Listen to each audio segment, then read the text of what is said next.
Welcome back to part two of my spoiler review for Deadpool and Wolverine. Thank you guys for being here. In case you haven't seen, I did part one where I talked about the cameos in this movie and how much fun I had watching them. For for part two of Deadpool Wolverine, I'm gonna switch it up a little bit. I'm gonna talk about um, the problems I had with the movie. They weren't like big grand problems. There was just problems where I was just like, that's kind of hard to ignore. So to get it all out the way, thank you all for watching. Make sure you like, comment, share, subscribe, click the notification bell whenever new videos are released. I've been Al Johnson, and let's begin. So, what were my problems with Deadpool and Wolverine? Well, for starters, just like with the Deadpool movies, the first two and not this one, when the humor hits, it hits. Like some of the funniest things I've ever heard in this movie. The whole what was that one line where Wolverine is trying to save Cassandra Nova and Deadpool's like, hey, listen, we can end her right here, right now. It's like, nah, no, it wouldn't work. And Deadpool's like, oh, boo hoo, Mr. PG-13, except for the last one. Basically referencing how Hugh Jackman, excluding Logan, he's been PG-13 as Wolverine in these X-Men movies, apart from Logan, which arguably happened because of Deadpool. Although Logan and Deadpool are two totally different characters, so their movies are gonna work differently for their respective R ratings. Um, or like the whole uh, after Cassandra Nova went through his brain, like using her fingers going through his brain and his memories, and then finishes up, and Deadpool's like, you are so mean. My fingers, my brain tasted your fingers, and they tasted, he no, my brains felt your fingers, and they tasted like hate. And where in God's name is the intimacy coordinator? Just such stupid, just stupid. Oh, and the whole and when they meet Channing Tatum's Gambit, the whole wow, look at you, you're like the superhero version of Hawkeye. And Gambit says his name, like, sorry, it's been a minute since I've seen Sling Blade. Say it again. They call me the Gambit.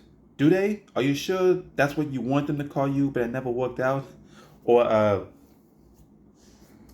uh, or oh, was it no? Oh, I'm sorry, sweetheart. This is not in any way disrespectful, but I have to ask: who is your dialect coach? The minions? I think we are missing critical exposition here.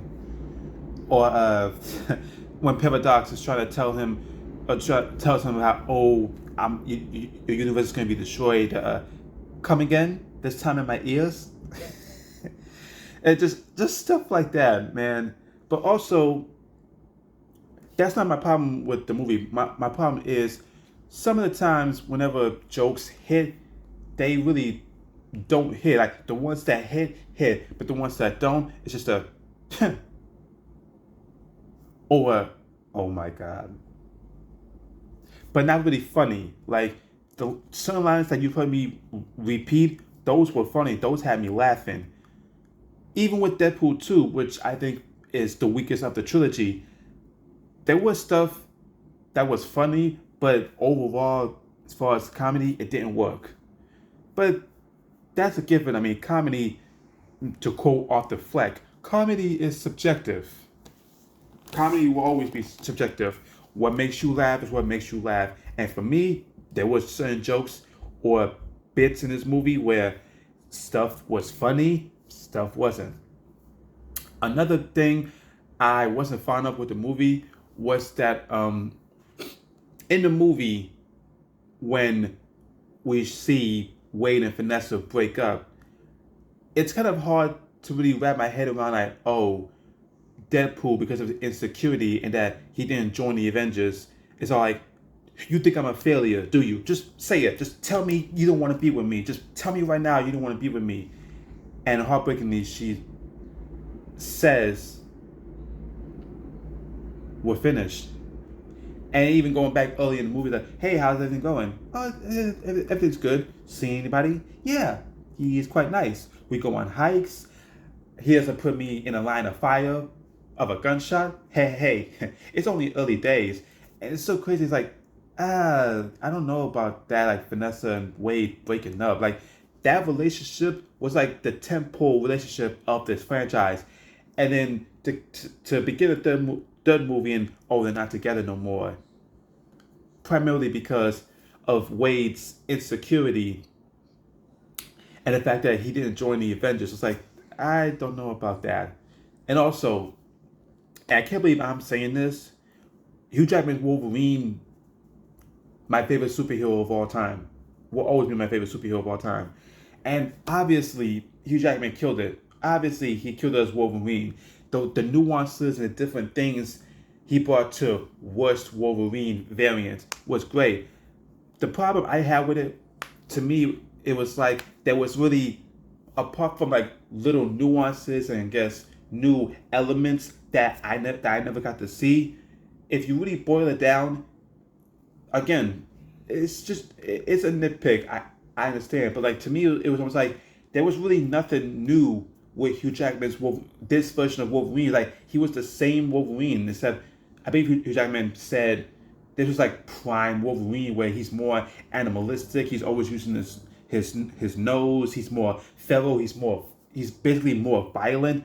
He was more violent in this movie than he was in the Logan movie, which is a given because we're like having a version of Wolverine who's like old but still like he can still go. And Hugh Jackman is 55 years old, and the way he was moving them claws, moving his body around was crazy to see. But even then, I was like, apart from some of the stuff he got to say and the way he was more loose, the whole the everybody knows, or the whole the 1 minute rant he gave Deadpool about how fed up he is with him, or the whole they say kindness is key. Well, shutting up is also free. But other than that, I felt like it was like I'm not really saying anything new with this version of Wolverine, apart from little ticks and little nuances I never got to see with Hugh Jackman as Wolverine.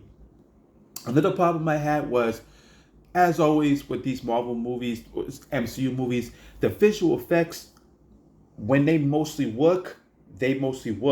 Certain times, especially like the part where Cassandra Nova, she had her fingers through Mr. Paradox, like going all over his body. Like, of course, like the imagery is, but like you could tell it was like it was so digital. You could also tell how, again, it was cool seeing Wolverine crawl run on all fours and be more fast as he's fighting Deadpool. But even I noticed, like, yeah, that was CG. Like the way Hugh Jackman was like running towards Deadpool, CG, because obviously Hugh Jackman 55. Not to say he couldn't do it like that, but obviously with CG it kind of speds things up to like give you that animalistic take on Logan. But again, and also, another visual effect I thought was like really weird to look at, in a way, was kind of the blood. I mean, I get it. We're not doing practical blood. We're like, oh, if I slice you, the blood's gotta be splattered on the wall this way, or it gotta, like with CG blood, it gives away. It was like, oh, once the blood splatters, it'll splatter on the wall, and then we'll paint something with like blood, so it looks like, oh, the blood splattered over there. But like obviously to get that effect, you had to use digital blood, and then have like something to make it look like, oh, that's a blood stain. It was gonna be there. Again, nitpick.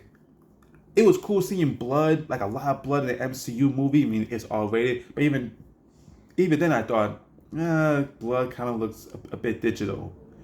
Another problem I had with the movie surprisingly, was the runtime. Now, granted, I'm not asking Deadpool Wolverine to be like a 2.5 hour grand adventure because Deadpool movies, they typically are just 2 hours. Like you're there and you're out. This movie was like 2 hours and 10 minutes. You were there and you were out. And the certain stuff it hit on, it hit. The other stuff that wasn't hit on or was like touched on never got a lot of time to shine. And I kind of hoped, for example, I kind of wish we like maybe actually, I kind of wish we actually had more time spent with Cassandra Nova. Because even though Emma Corrin played the character just whimsically and charmingly, there wasn't enough time given to her to really show her as a threat. It was just, oh, that's the bad guy. Same with Matthew McFadden from HBO's Succession as Mr. Paradox. A lot of time wasn't, to me, given to him to really, I mean, I wouldn't really say, oh, give him less time and give him more time. No, I feel like there wasn't enough there to where I was like, oh, this guy he's a serious threat. Like, 1 second, Paradox asked Deadpool, hey, join the sacred timeline, you could be a part of the Avengers. Then as soon as Deadpool gets suited up and like, okay, I'm ready to go get my people and be upgraded to the big leagues. Like, yeah, your universe is going to get destroyed. And goes on about how, Mr. Wilson, I don't want to be I don't want to work for the TVA. I want to be the TVA. I want to make things work faster, prune things faster, because that's what we used to do. We were quick and efficient, but I'm told we don't do that no more. Well, you know what? The TVA doesn't need a babysitter. We need a mercy killer, which I am, and makes this machine to prune universes quicker than just waiting 1,000 or 2,000 years so it can happen naturally. It's like, if a bit more time was given, I would maybe made. I mean, for the time given, Cassandra Nova and Paradox, they were decent. I still think Francis, aka Ajax, is the best villain of this trilogy. Although I do think Paradox and Cassandra were better villains. Were better villains than Anti-Mutant Orphanage in Deadpool 2, which was blah. And another thing I want to hit on that I thought could have been handled better. I kind of wish. I mean, yeah, you saw the X-Men villain cameos at Cassandra's lair. I kind of wish that maybe more time, like a bit more time was given where Cassandra says, "Oh, this person, that person," and so people who didn't watch the Fox X-Men movies would know who people are. Go, oh yeah, oh okay. It was just like, oh, this person is like, okay, that's it. Even somebody I forgot to mention in my cameo video, Pyro from X-Men 2 and X-Men 3. Cool to see him, but he wasn't really given much. And so, like I said, those are just like nitpicks that I have. Again, the movie was still an enjoyable experience. Those things I could maybe have changed about the movie, that way it could have been better, but overall, ain't nothing really else that would have been done to make the movie better, because the movie was still great as its own. But I'm just saying, me personally, I would have liked it if the movie kind of fixed up on these things, but that's just me.